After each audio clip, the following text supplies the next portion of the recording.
এই তরুণরা যদি থাকে তাহলে দুর্বৃত্তরা একটি বুটো চুরি করার সাহস পাবে না।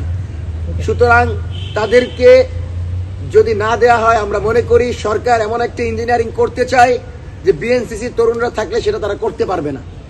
আপনারা দেখেছেন যে গতকাল মোবাইল নিষেধাজ্ঞার ব্যাপারে আমরা যখন কথা বলা শুরু করেছি, যখন বাংলাদেশের জনগণ জেগে উঠেছে, তখন এই কমিশন ঠিকই প্রত্যাহার করেছে। অর্থাৎ ঠেলার নাম বাবাজি। তারা জানে যদি মোবাইলে জনগণ ভোট কেন্দ্রে নিয়ে যায় তাহলে তারা যদি চুরি করতে চায় সেটা বাংলাদেশের জনগণ জেনে যাবে। তারা যদি ইঞ্জিনিয়ারিং করতে চায় তাহলে জনগণ জেনে যাবে।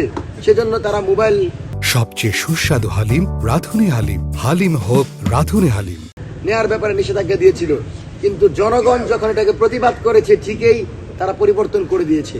সুতরাং আমরা মনে করি বিএনসিসির ব্যাপারটিতেও সরকারকে গুরুত্বের সাথে বিবেচনা করতে হবে এবং এর কারণে যদি কোনো ইঞ্জিনিয়ারিং হয় পরবর্তীতে সরকারকে আমরা স্পষ্ট দায় দিব যে আমাদের কথা ছিল বিএনসিসিদেরকে নিযুক্ত করেন যারা স্বেচ্ছাসেবী, কোনো দলের না, নিরপেক্ষ জায়গা থেকে বাংলাদেশের জুলাই স্পিরিটকে ধারণ করে সবার ভোটাধিকার প্রয়োগের ব্যাপারটি তারা নিশ্চিত করবে। সেজন্য আমরা আমাদের এই জায়গা থেকে স্পষ্টভাবে বিএনসিসিকে নিযুক্ত করার দাবি জানাচ্ছি। পাশাপাশি সরকার যতটুকু বিচার করতে পেরেছে, সংস্কার করতে পেরেছে, আমরা সরকারকে ধন্যবাদ জানাই। আমরা মনে করি অন্তর্বর্তীকালীন সরকার নিজেদের জায়গা থেকে 100% সফল না হলেও অনেকাংশে বাংলাদেশের জনগণের প্রত্যাশা পূরণ করতে পেরেছে এবং গুম খুনের বিচার হয়েছে, শুরু হয়েছে, পিলখানা হত্যাকাণ্ডের তদন্ত হয়েছে, শাপলা হত্যাকাণ্ডের তদন্ত হয় নাই। আমরা মনে করি পরবর্তী যে সরকার আসবে তারা সে তদন্ত করবে। সেই জায়গা থেকে আজকে অফিসিয়ালি আমরা অন্তর্বর্তীকালীন সরকারকে ধন্যবাদ জানাই। সংস্কার এবং বিচারের জায়গাতে তাদের যথেষ্ট অগ্রগতি হয়েছে, কিছু ব্যর্থতাও আছে। আমরা অফিসিয়ালি তাদেরকে কৃতজ্ঞতা জানাচ্ছি। আগামীকাল ত্রয়োদশ জাতীয় সংসদ নির্বাচনের মাধ্যমে তাদের বিদায় হবে।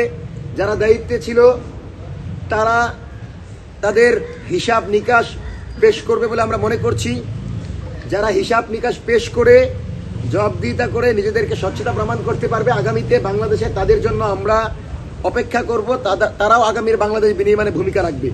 কিন্তু যারা দুর্নীতি করেছে, করাপ্টেড হয়েছে, দিল্লির প্রেসক্রিপশন অনুযায়ী দেশের বিচার কার্যকে বন্ডুল করেছে, শহীদ শরীফ ওসমান হাদি হত্যাকাণ্ডের বিচারের ব্যাপারে যারা সহযোগিতা করে নাই, যারা ঋণ খেলাপিদের পক্ষে দাঁড়িয়েছে এবং যারা হিসাব পেশ করবে না, তাদেরকে আগামীর বাংলাদেশে আমরা স্পেস দিতে চাই না।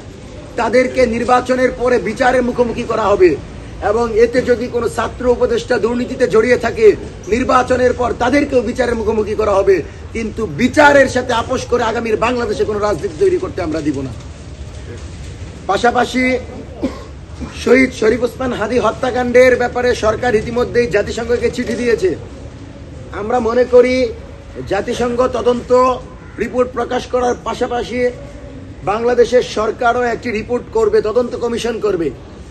তদন্ত কমিশন করার পর, তদন্ত হওয়ার পর নতুন নির্বাচিত সরকার সবার আগে যেন আধিপত্যবাদ বিরোধী লড়াইয়ের অগ্রসৈনিক শহীদ প্রেসিডেন্ট জিয়াউর রহমানের সৈনিক শরীফ ওসমান হাদি হত্যাকাণ্ডের বিচার করেন।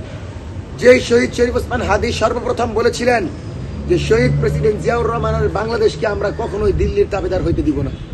সেই বিএনপিকে আমরা বলবো কোনোভাবেই আপনারা বাংলাদেশের জনগণকে উপেক্ষা করে কোনো বৈদেশিক শক্তির কাছে মাথা নত করে ক্ষমতায় যেতে চায়েন না। আমরা আপনাদেরকে সংসদে পাঠাবো যদি আপনারা কথা দিতে পারেন এদেশের সংসদে কোনো আধিপত্যবাদী শক্তি থাকবে না, এদেশের সংসদে কোনো ঋণ খেলাপি থাকবে না, এদেশের সংসদে কোনো চুর থাকবে না। এই কথাটুকু আপনারা দেন, আপনাদেরকে আমরা সংসদে পাঠাবো।